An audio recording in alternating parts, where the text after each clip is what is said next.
Okay, so in this video tutorial, I'm going to show you how to set up an email account in MayFirst and then get going with Thunderbird, which is a free and open source email client.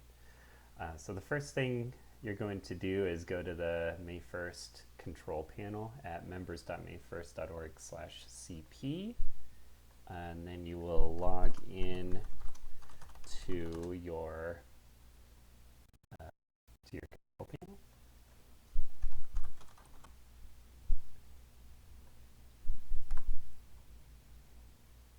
All right.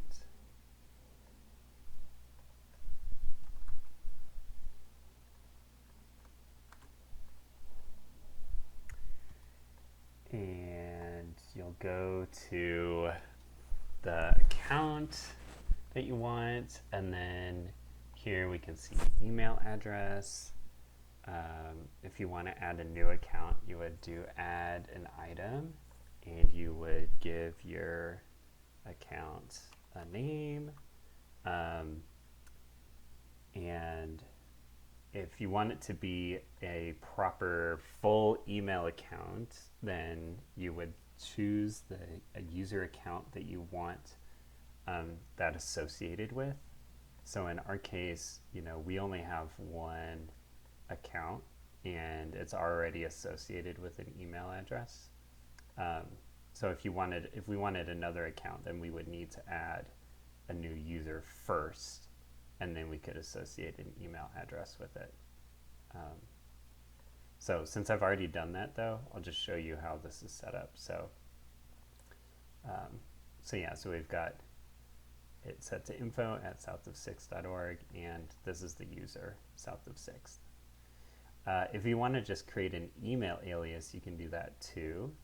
And so that's what this is. So instead of deliver to an existing user account, we're just entering the email that this would end up getting forwarded to. So if someone emails trees@southofsixth.org, it'll just end up in the inbox for me, ClaytonDewey@gmail.com.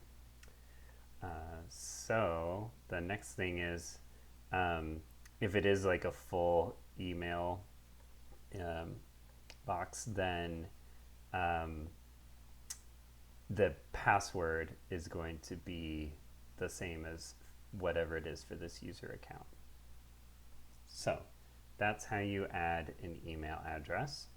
Next, we'll set that up in Thunderbird so that you can actually check your email. So I've installed Thunderbird, and when you do, you get this home screen, and you're then prompted, choose what to set up. So in this case, I'm going to set up email, give the name that you want associated with this. So in this case, it's going to be South of Sixth, and in this case, it's info@southofsixth.org. And then you'll put your password in. We're going to want to configure this manually because there's some settings that are a little bit different than what Thunderbird would assume. So for the password, go into your password manager of whatever you're using and find the password for that user. Paste it in there. And so the host name, instead of southofsixth.org, it's going to be mail.mayfirst.org. And this is also going to be mail.mayfirst.org. And the other thing that's going to change is the username is not info@southofsixth.org. It's the username, so the user that's associated with that email address. So in this case, South of Sixth. So that's the name of the user, right, that receives these.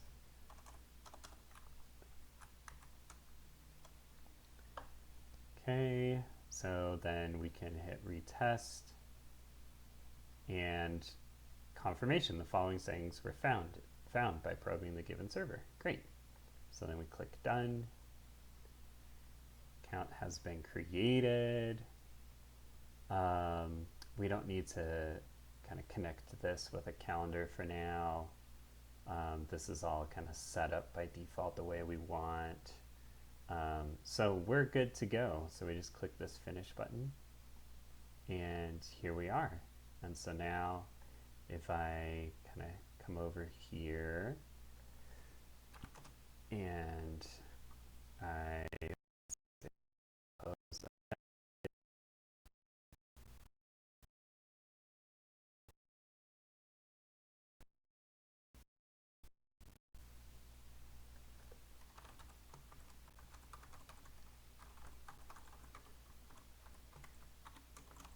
south of 6th, I'd like to get involved.